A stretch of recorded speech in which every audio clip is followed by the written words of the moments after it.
Assalamualaikum, ketemu lagi dengan Anom Tutorial, konten kreator kurang modal. Oke, pada video kali ini kita akan membahas sebuah aplikasi. Sebenarnya aplikasi ini mirip ya, hampir sama fungsinya dengan CPU ID atau CPU chat. Namun untuk aplikasi ini lebih lengkap untuk menu-menunya. Nah, untuk mendownload aplikasi ini kita bisa buka browser di sini, terserah ya, mau Google Chrome, Firefox atau yang lainnya, terserah asalkan bisa untuk download. Oke, kita tunggu sebentar untuk loadingnya. Maklum Bang jadul. Nah, setelah terbuka di sini kita ketikkan saja ya, download. Nah, di sini sudah muncul download AIDA 64 32 bit.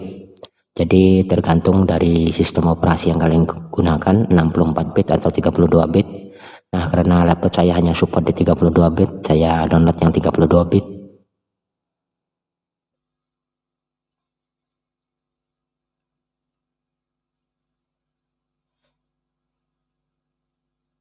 Oke, jaringannya trouble lagi ya. Maklum jam-jam sibuk. Karena jaringannya tidak bisa connect, kita anggap saja kita sudah mendownload untuk aplikasinya. Jika ada yang tertarik, silahkan tulis di kolom komentar, nanti akan saya sertakan untuk link downloadnya ya. Oke, kita buka saja untuk AIDA 64-nya.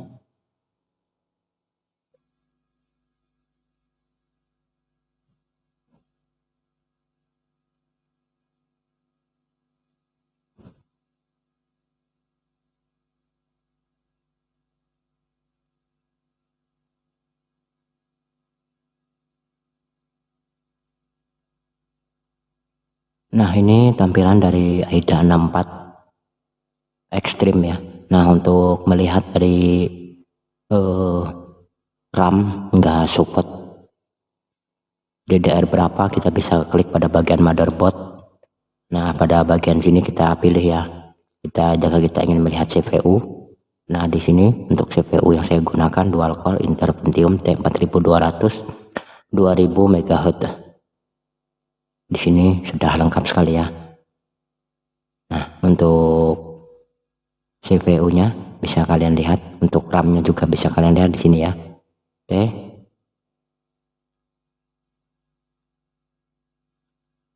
Kemudian jika kita ingin melihat memori, kita klik pada bagian memori. Di sini bisa kalian lihat untuk memorinya juga sudah terbaca ya.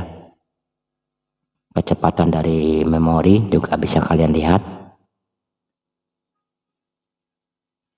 Oke, di sini kecepatan dari memori. Nah, di sini 2 GB ya. Kemudian memori tipenya DDR2 SDRAM, kemudian memori speednya DDR2 667 MHz hingga 337 MHz ya. Untuk modul widthnya 64 bit. Model voltage-nya 1,8. Errornya tidak terdeteksi. Refresh rate-nya di sini bisa, pokoknya bisa kalian baca semua ya. Untuk menu-menunya, kemudian untuk motherboardnya juga kita bisa lihat di sini. Untuk motherboardnya adalah Clepo M7E0 OS. Ini bus weight-nya 64 bit, kemudian untuk real clock-nya 200 MHz, kemudian efektif clock-nya 800 MHz. Bandwidth-nya 6400. Nah, bus type tipenya adalah DDR2 SDRAM. Sudah sangat lengkap sekali. Kemudian untuk memori bisa kalian lihat ya di bagian sini, bagian memori.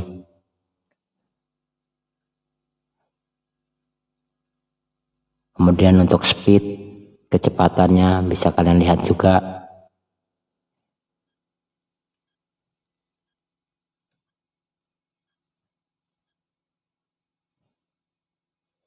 Bagian chipset juga bisa kalian lihat. Kemudian BIOS-nya kan di sini bisa kalian lihat ya. Untuk BIOS-nya adalah Legacy. UEFI bootnya tidak support. Di sini bisa dibaca-baca ya semua. Tidak perlu takut untuk mengklik karena tidak akan rusak ya untuk laptopnya. Di sini untuk operating sistemnya adalah Microsoft Windows 7 Ultimate. Oke.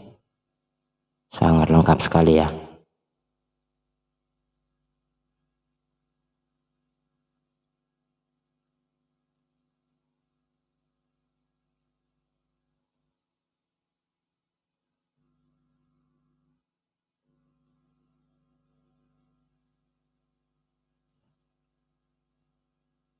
Oke, akan kita lihat ya. Nah, di sini untuk RAM yang terpakai 1,1 giga ya, dari 3 giga, dikarenakan laptop ini masih menjalankan sebanyak 4 aplikasi ya yang terbuka, yaitu untuk screen recordingnya, kemudian untuk AIDA 64-nya juga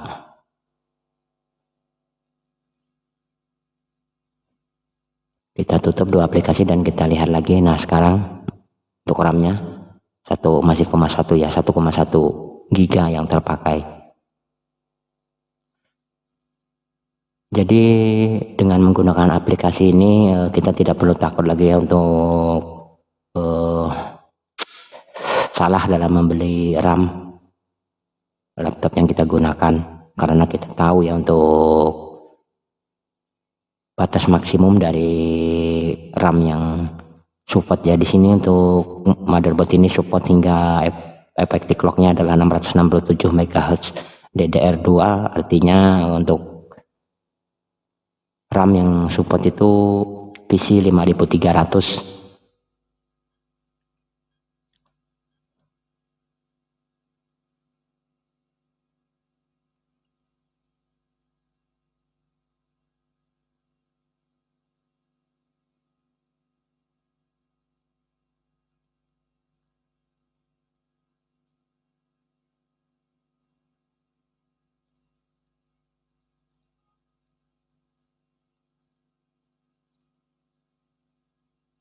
Nah, maksimum memori yang support 4 giga ya, karena DDR2 itu hanya 2 giga per keping.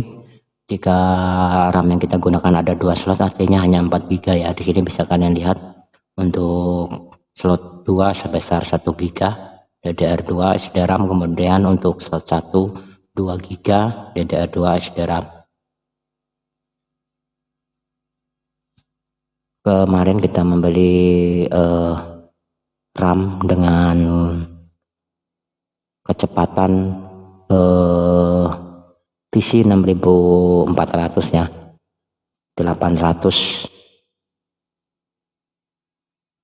MHz itu tidak terbaca ya sob untuk RAM-nya. Jadi ini yang pentingnya ya, kita menggunakan aplikasi ini kita bisa melihat yang untuk batas maksimum dari RAM yang kita gunakan ya, agar tidak salah, agar laptop yang kita gunakan berjalan maksimal, tidak memaksakan. Karena jika kita paksakan pun untuk RAM ini dia akan terbaca di batas minimum maksimumnya ya.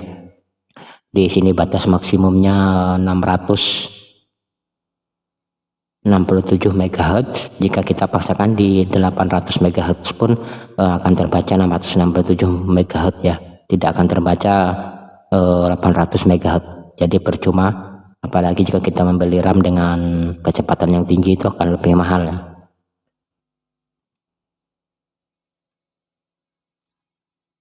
Nah, untuk jenis prosesornya juga sini bisa kalian lihat. Oke. Nah, mungkin itu saja ya yang bisa saya bagikan. Jika ada pertanyaan, kritik, dan saran silahkan tulis di kolom komentar. Ketemu lagi di video-video berikutnya dengan pembahasan-pembahasan lainnya. Assalamualaikum warahmatullahi wabarakatuh. Untuk jaringannya sering trouble.